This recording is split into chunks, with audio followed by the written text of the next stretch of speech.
Alrighty, what is going on, everyone? I hope you're having a great day.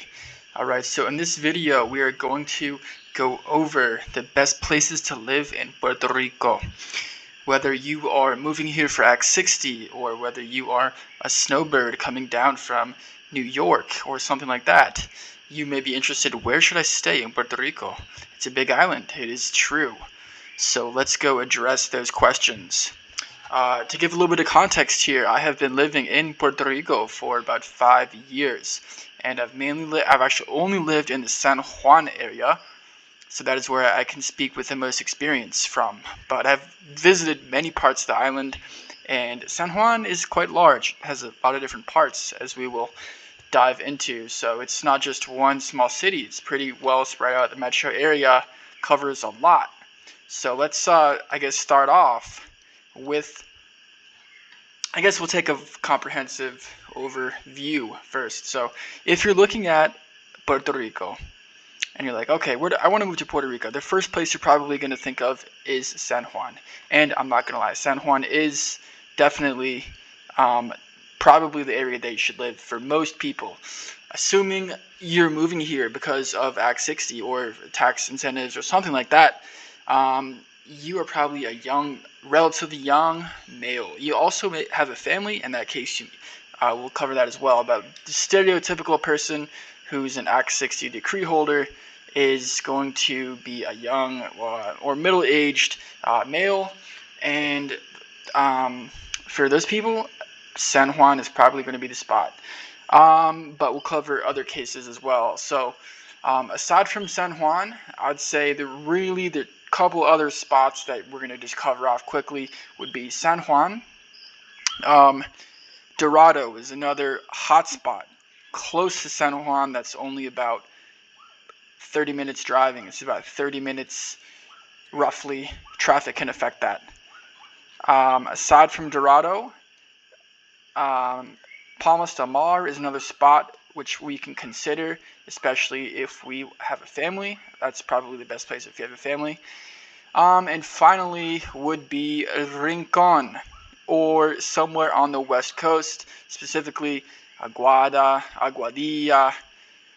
One of these areas is kind of the other place. Some people even Cabo Rojo at the bottom here. But this is another, most likely Rincon. That's the other area that you're probably going to live if you are a gringo moving, or you're just someone not from Puerto Rico, a Puerto Riqueña moving back to Puerto Rico after a long time. These are the 4 places you're basically probably going to want to live. So let's address each one of them, starting off with San Juan. So within San Juan, many areas. Most people who move to Puerto Rico live in Condado. That's the most common spot, and it's a good place. It's kind of like I think my friend put it well. He called it a watered down Miami. So if you want the closest thing to what you're going to find in Miami, that's going to be Condado. And within Condado is really divided up into this defined by this main avenue called Avenida Ashford Avenue. There's a bunch of commercial and residential buildings along this street, a lot of restaurants, the beach is right there.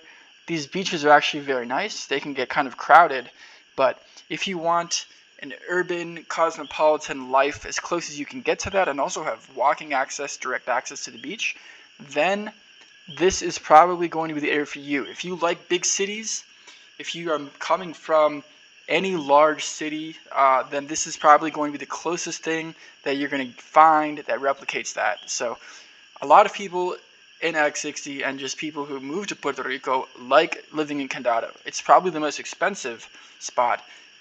It's one of the more expensive spots. I should say there are some affordable places here as well.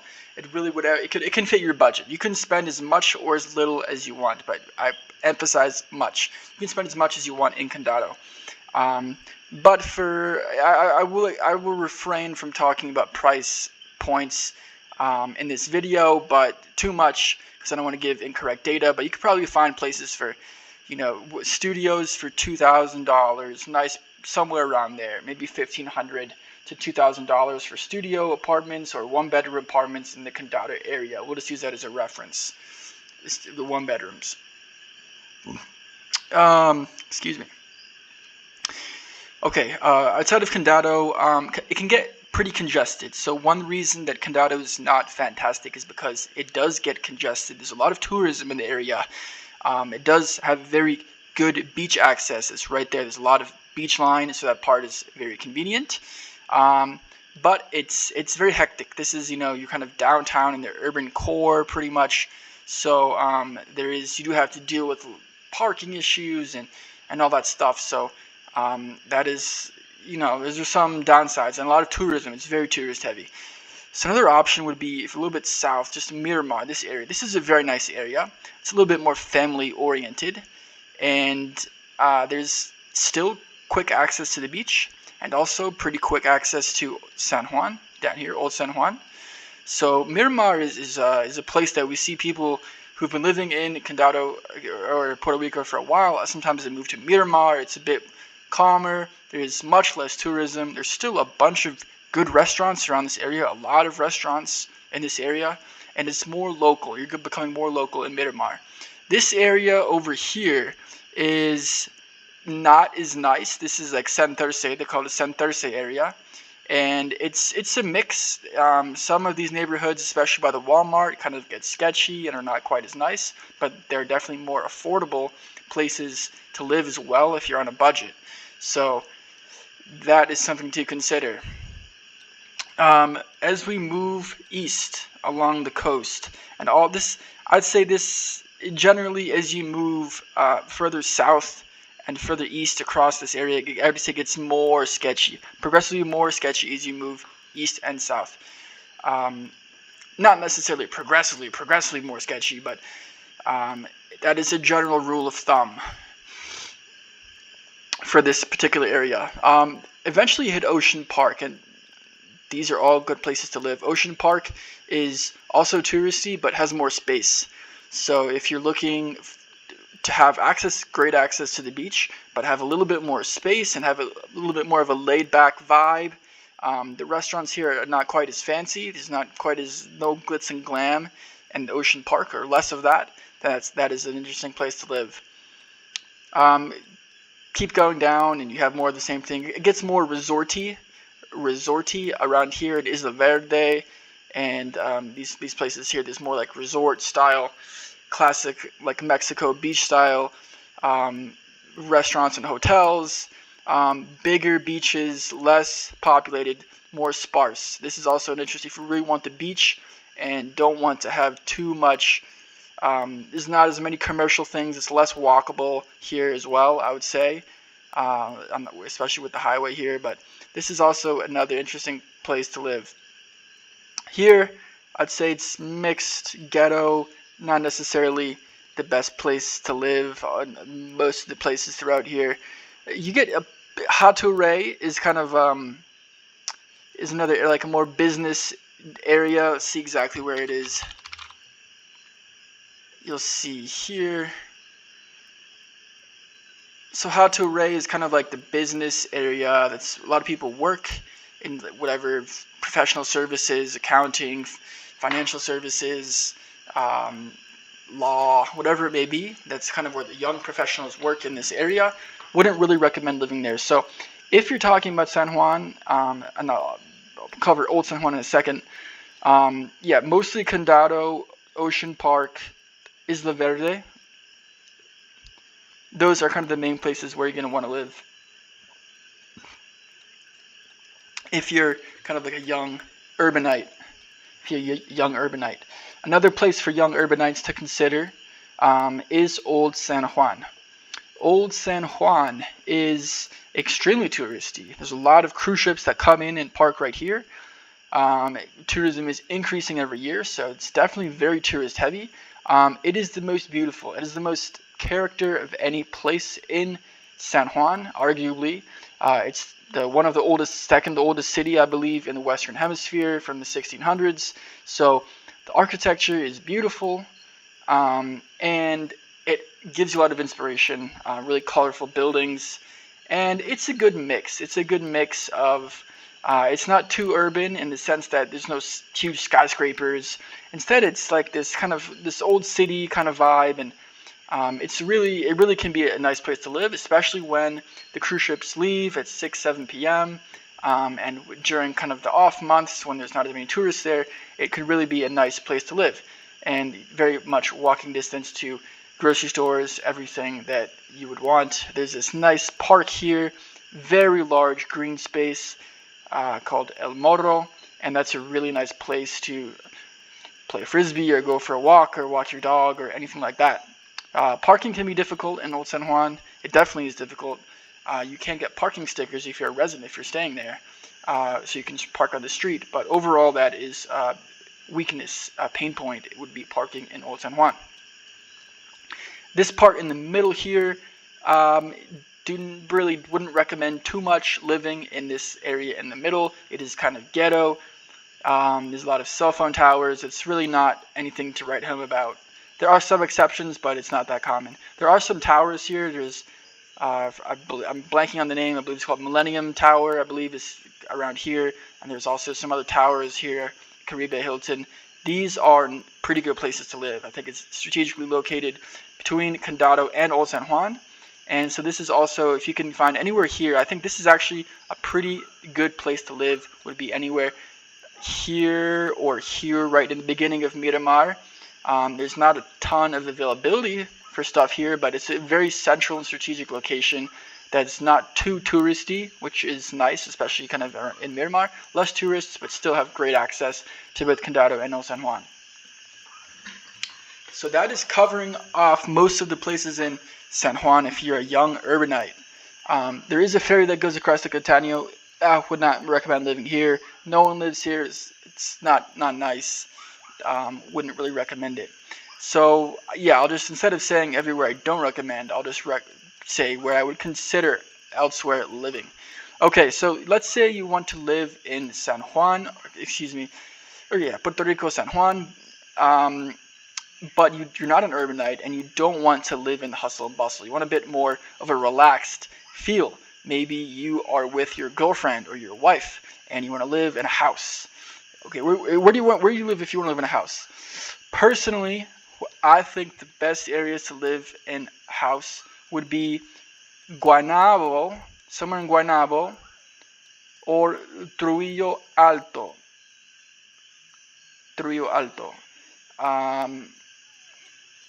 So let's start off with Guaynabo. The reason I'm saying it's a good place to live is because there's very good access to San Juan, and you can find houses that have actual proper green space, more like American or Western style houses. So what I like to do is when I look for places to live, personally I fall in this camp. I'm not a huge urbanite. I sometimes like to go there, but I prefer to have my space, my peace and quiet. So I really like to look on these this terrain map and see, okay, as you can see, it gets a lot greener out here. You don't want to live, in my opinion, in these communities. I mean, they're okay, but as you can see, you're really packed in there. It's very dense. So personally, I don't like that too much. I prefer to keep going out a bit, and then you start getting these neighborhoods that have you see how much more green space there is. So that really starts, like Guaynabo, as you can see right here, this is Guaynabo Centro. I'm not somewhere around here, and that's okay, but personally I prefer pushing out a bit further, and you get, I think anywhere around here is really good. You can even keep going a little bit more, right kind of on the outskirts of Guaynabo. This area is all within 30 minutes of San Juan. Very good. You take this highway right here. This highway takes you right into San Juan, and it's only 30 minutes, and yet you come out here, you have your house, and you have a yard, you have land, you have space. There's good gated communities around here, lots of different ones you can explore. So that is one thing I like. This area, kind of the southwestern kind of metro area, and conversely, or I should say on the other side of the highways, in Trujillo Alto. Not quite as familiar, have not spent quite as much time here, but it is, as far as I understand it, kind of the same kind of philosophy. It is about, again, 30 minutes from San Juan, and all the amenities that you want, the restaurants, bars, the like services, amenities. However, you are still kind of in the countryside, if you will. You have, these gated communities that have yard and land, and you're kind of out of the hustle and bustle. So these areas right here, I would say are the best if you are not an urbanite. So that is where I'm going to wrap up for San Juan. I think that's pretty uh, clear in terms of San Juan. I'm trying to think if I'm missing anything. I don't think so. Dorado, I leave it pretty short. Dorado is really mainly for, and when people say Dorado, it is kind of confusing. It is a town. So there's a town called Dorado, Puerto Rico. But usually, if you find gringos saying they're from Dorado, they live in Dorado, they're probably talking about the Ritz-Carlton Dorado right here. This most likely is what they're talking about. And this is so people who live in Dorado and these communities, these are very expensive communities. They are the creme de la creme, if you will. And houses here start roughly, let's say, $5 million, can go up probably to 10, 15, 20 million. This is where, Jake Paul and Peter Schiff and Brock Pierce have residences. So really, not bad. It's very private. It's very expensive. And also on these reserves, they're a resort and a residence combined. So it is a hotel as well. It is kind of a golf cart. It is kind of cookie cutter in that sense. So just keep that in mind. It is a very manicured experience. It's really very much a bubble experience. What I'll say sorry to backtrack a bit, but these areas over here in Guaynabo and Trujillo Alto, these are much more local experiences. So these areas, actual successful locals live here. This is where the movers and shakers, the successful businessmen and business owners from Puerto Rico, San Juan, they live in these areas because they have great access and they're also secluded and private. But they're not like this, quote unquote celebrity elitist little bubble that's right here. The weather also is it's definitely cooler over here. It's probably 5 to 10 degrees cooler here than in San Juan because there's less pavement. So it's another thing to consider. Okay. Honorable mention, I'll say, is the north side of Caguas. So Caguas is a town, and this is getting a bit further out, but if you can find property, again, this is in the same vein as these two, but if you can find properties in the north side of Caguas, I think this is also a very interesting place to look. It's going to be probably a bit further. Maybe you're pushing 35 or 45 minutes to get into San Juan, but if you don't mind a little bit further of a drive, you're definitely going to have a lot of privacy, your space, your yard, and also have access to the metropolitan area. I don't think there's that many other options if you want that in San Juan. So this is mainly going to be in this area. Is either going to be you're living in a house with a small yard kind of right next to other houses, or you're going to be in an apartment. So if you want a house with a yard, you kind of got to go here or here. Alright, now, who the heck lives in Palmas del Mar? Palmas del Mar is definitely it's right next to Humacao, and here we go, Palmas del Mar. It is like Dorado's cousin, like the Ritz-Carlton cousin. It is larger, much larger in terms of population that lives here, and it's mainly families. And successful people, successful locals also live here. It's a great place if you do have a family in Puerto Rico. If you're moving to Puerto Rico with a family, this is a very solid option. It's very safe, secure, gated community. So yeah, it's probably a really good option if you're moving with your Western American kids to Puerto Rico. That's a great option. If you don't want to do kind of the San Juan area. So Palmas del Mar, it's much further. Actually, it's probably about 45 minutes if you get there with no traffic, if you have no traffic. 45 minutes to San Juan. So this is a very pleasant drive as well, I'll say. This is a very pleasant drive. So it is really not a bad place to live. There's not a great restaurant scene. It is kind of a little bit, I don't want to say sad, but a little bit like simple, like, the community is tight knit. There's not a lot going on. Like Thursday night, they'll have this, karaoke night at Palmas del Mar. And you'll go there and you'll see, the same old guys, 20 people there, like doing a little bit of karaoke. And it's like, it's all gringos, it's all Americans that are going to those little events. And it's very low key and a little bit hokey. The restaurants that are in Palmas del Mar, I do not recommend. I think they're quite low quality. But that's not the reason you go to Palmas. You go to Palmas to live in a gated community and pretend like you're not really in Puerto Rico. It's also very safe, obviously, because it's a gated community. So it is a very good option if you're an American with a family. That's the main. If you're family oriented, boom, that's where you want to go. Could do Dorado, but that's not. That's more like celebrity or like all very big spenders here. And if you have family, I might go to live in one of these gated communities in one of these areas. And that's another good option. Send your kids to private schools in the San Juan area. Culebra Viejas, you don't live there. You take a flight there and you have great vacations there. Get away from the main island, but these are not really livable.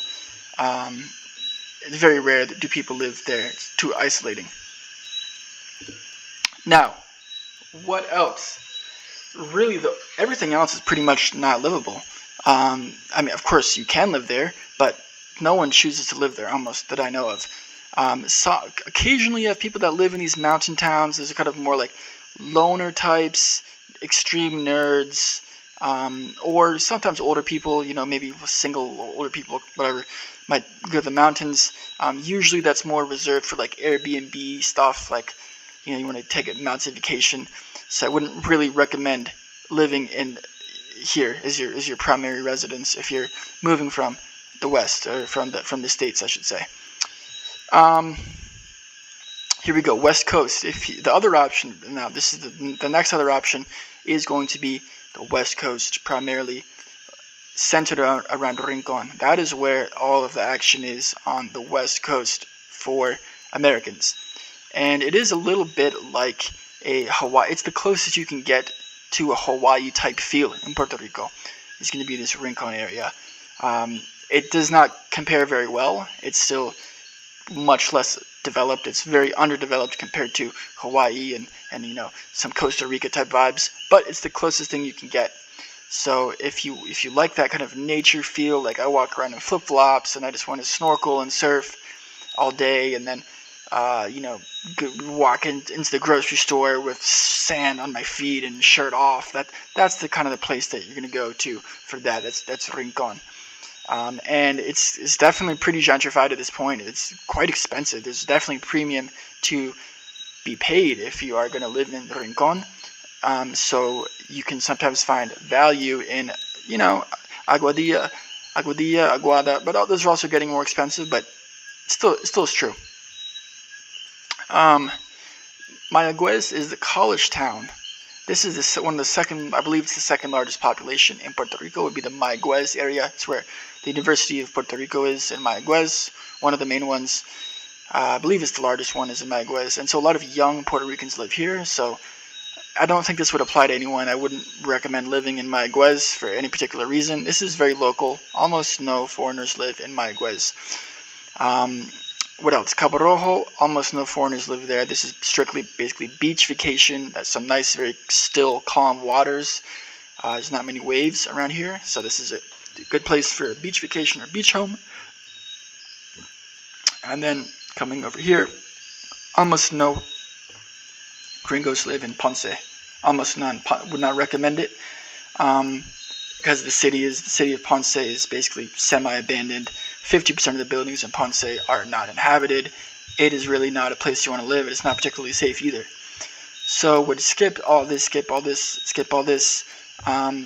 You can get creative along here. I'd say the thing about this area overall, it has a different climate. I don't know if you can tell from, probably not, but this area around here Actually, maybe you can. You can see how it's more arid.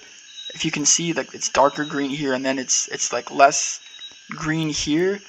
I'm not sure if that's because of some landscaping or like farming or anything like that. But this area, this little semicircle, gets much less rain. And also, actually, yeah, exactly. It's not. You can see it's a little browner. All this whole southern area gets much less rain. That is why, actually, Ponce used to be the capital of Puerto Rico, not San Juan. It was switched in around the year 1900, I believe. And that's because the Spaniards viewed it to have more favorable weather. It's not as humid, less rain. So it gets about half the rainfall. If you drive from San Juan down here, you will notice, wow, it starts to feel like I'm driving through Beverly Hills, California. Some of these, it gets much drier and it totally changes climate as you come along this highway. So, for example, Sidra, they call Sidra the city of eternal spring. Calle, also this area, something similar. Why? Because it is just a more pleasant weather. It's not as humid and does not get as much rainfall. So there's definitely some options if you're kind of thinking outside of the box. I think that this is certainly some place to consider. Still has access to San Juan. This is a very good highway, and yet it's going to be much cheaper out here and also have better weather. So yeah, that's something to consider. Here, this is, again, beaches, but no gringos live here. Now, last couple places I'll mention here would be the North Shore. So North Shore, it is possible to find some places like here, like Vega Alta, Vega Baja, around here. These would be more beach-oriented people. If you want to live close to the beach, but you don't want to live in San Juan, then somewhere along this North Shore is a really good option. So aside from Dorado as well, somewhere along here, along this whole little strip, northern strip, there are nice. You can definitely find some nice homes and nice duplexes and apartments and houses that you can live in, and some gringos do also live here, probably closer to the San Juan area. And I should say, occasionally you do also find some gringos living out here as well. The same thing, Rio Grande or kind of next to Fajardo. See where it's popping up, Fajardo. Anyways, Fajardo's here it is, right there. Not that common, but sometimes near Rio Grande you can find some Americans living kind of here, closer to the beach on this end. And that pretty much sums it up. So here we go, just to give a quick once-over all again. If you're moving to Puerto Rico, you're probably going to want to live in San Juan. If you want to live in San Juan and you're an urbanite, then you're probably going to want to live in either Condado or Ocean Park, or Isla Verde, one of these three. Most people end in the Condado or Ocean Park, or want a combination of the two. If you want a little bit less tourism, you can go into this area, Miramar. That's not a bad area. If you want some historic charm and feel like you're really somewhere different and really living in Puerto Rico, Old San Juan is a great option. I think everyone should live in Old San Juan for a year or 2 years, because it really is totally unique and you'll never find anything like it. So it is definitely an experience. And if you want something a little bit more spacious, you're not an urbanite, you're probably going to want to live in Guaynabo. And I would not recommend Guaynabo Centro, the central Guaynabo. I'd recommend going a bit further south, get out of the hustle and bustle, and you can find some really nice gated communities around this area with homes with reasonable prices, and also some very luxurious homes. Certainly you can find some luxurious homes here, and you'll have your yard space, but you'll also have access to San Juan. And the same thing over here in Trujillo Alto. That's going to be the same thing. And if you want to have access to San Juan but live on the beach, then you would either live in Dorado if you're super rich, or you could live somewhere a little bit further west, somewhere along here, the North Shore. Lots of options here. Or it's possible to find somewhere here between Fajardo and Rio Grande, somewhere along here. But those are not as common. I'd say probably this side, somewhere on the west coast, is probably what would be recommended compared to the East Coast beach here. It can get a little bit sketchy around here. Louisa is kind of sketchy. Would probably steer people towards the western North Coast, if you will, or central North Coast. And if you have a family, you're going to live most likely in Palmas del Mar, or that's a very great contender to choose from, Palmas del Mar, or a neighborhood in Guaynabo, a neighborhood in Torrio Alto, or, you can do urban core as well if you want, but, that's very much more urban. And if you are wanting the nature, that closest thing to Costa Rica or Hawaii that you can get, you're going to choose somewhere in the Rincon, Aguada area. That is what you're going to do. There's also an airport here in Aguadilla, which can take you away. You can fly to the East Coast from that airport. So, they have flights to Newark. So if you're coming from New York and you want that beach vibe, then that would be your airport, and you would not have to fly to San Juan. And that's basically it. Honorable mentions, almost none. I mean, if you want to live in mountains, very few people would want to do that, so I wouldn't recommend it. And then if you really want to think outside the box and have something different, possibly live here, but really that's not even much of a consideration. So thank you very much for listening to this video. Let me know what you think about, if you have any suggestions or other places I haven't considered. But that is a wrap. Thank you. One place I forgot to mention, I wanted to add this to the video, would be Coupe and Montehiedra. This is kind of in the same vein of places to live where you can have your house and you can have a little bit more space, but you're also driving distance to San Juan. So that would be going down this highway, you would get outlets at Montehiedra. This is a really up and coming area. So on the outskirts, just a little bit further out here, you can have some more houses, maybe not quite as many gated communities here, but certainly is an interesting place to look. Would be a little bit outside of or around this area, Montehiedra, and also Coupe. So this is Coupe track, and anyways, Coupe is just also around here. Coupe, here it is, Coupe Baja, lower Coupe, and Coupe Alto around here. So if you can find homes around here, that's going to be really, really a great spot as well if you're looking for a house in Puerto Rico in the San Juan area.